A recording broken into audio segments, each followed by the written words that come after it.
여러분 안녕하세요. 강도사제입니다. 오늘도 큐티리 나오신 여러분 환영하고 축복합니다. 좋은 아침이네요. 오늘은 28장, 출애굽기 28장과 29장의 내용입니다.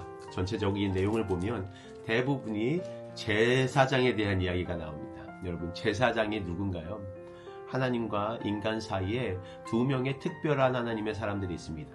어떻게 보면 세 명이라고 할 수 있을 텐데 그 첫 번째가 바로 제사장입니다. 제사장이 하는 일은 인간의 어떤 말들을 하나님께 전달하는, 인간과 하나님과의 관계를 이렇게 맺어주는 역할을 합니다. 그래서 인간의 죄를 하나님께로 가져가서 그들이 하나님께로 나왔을 때 하나님이 그 모든 죄를 용서하시고 하나로 묶어주고 연결시켜주는 그런 역할을 하는 거죠.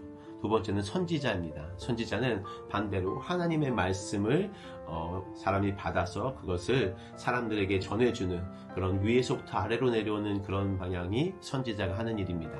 또 한 사람이 있는데 그것은 바로 왕이죠. 왕은 하나님의 통치를 가지고 하나님의 명령하신 일을 직접 수행하는 일을 합니다.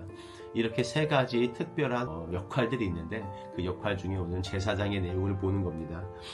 오늘 제사장은 어떤 옷을 입어야 되고 어떤 행위를 해야 되며, 그리고 그 제사장의 그 직분은 누가 갖게 되는가, 이런 것들에 대한 내용이 나옵니다. 모든 내용에서 오늘 제일 많이 나오는 건 거의 대부분 제사장의 직분을 행하게 하라, 또한 거룩하게 하라, 이 두 단어일 겁니다. 어떻게 이것을 생각하고 계신가요? 베드로전서 2장 9절에서는 이렇게 말합니다. 너희는 택하신 족속이고 왕같은 제사장이라고 말하면서 그의 소유가 된 백성이라고 얘기를 합니다.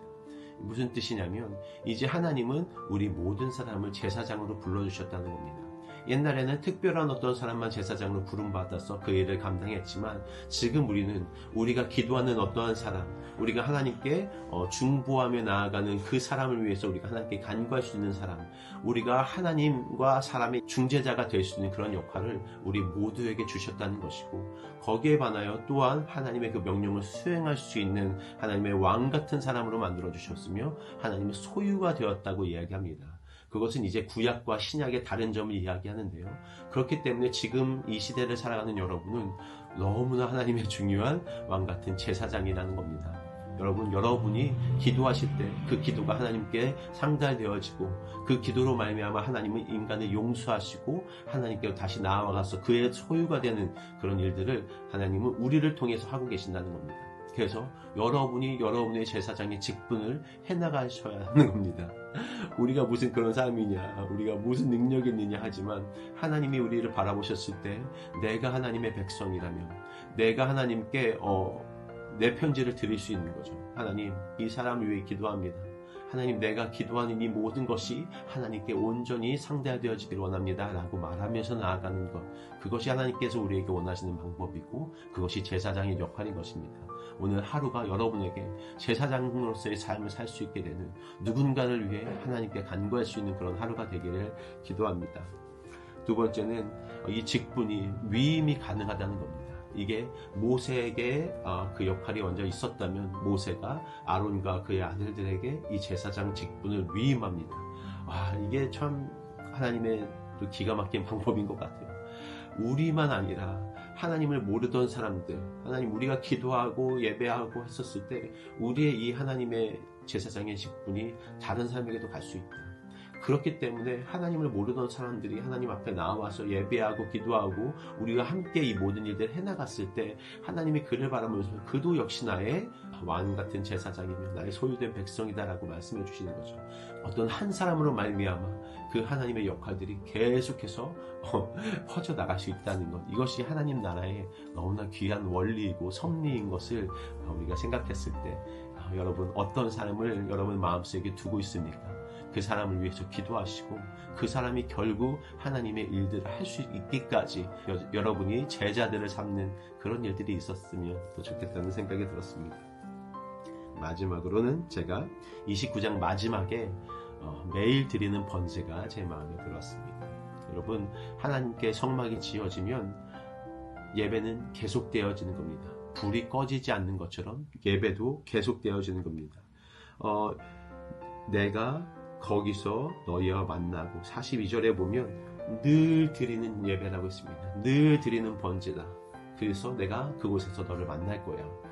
결국 하나님이 원하시는 게 뭐냐면 45절에 내가 이스라엘 자손 중에 거하여 46절에도 내가 너의 여호와로서 너희 중에 거하려고 내가 너희를 이렇게 꺼집어낸 거야. 하나님은 우리 가운데 거하시기 원합니다. 여호와가 야훼의 이름처럼 그 하나님의 이름처럼 우리 가운데 거하시기를 원하신다는 거죠.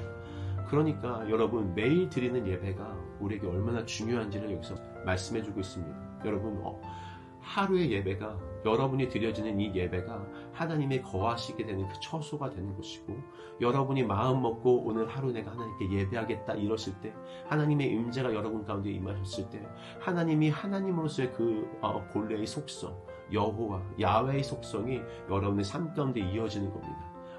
그것을 하나님이 원하셔서 여러분을 부르셨다면 우리가 할 일은 너무나 명확하죠. 하나님 예배하며 살아가는 것, 하루하루 나의 예배의 자리를 지키는 것, 하나님께 나아가는 것, 그런 삶이 우리 가운데 오늘 하루 가운데 이루어지면 얼마나 좋을까라는 생각이 들었습니다. 여러분 오늘 하루도 축복합니다. 여러분이 정말 왕같은 제사장입니다. 하나님의 거룩한 나라고 소유된 백성입니다.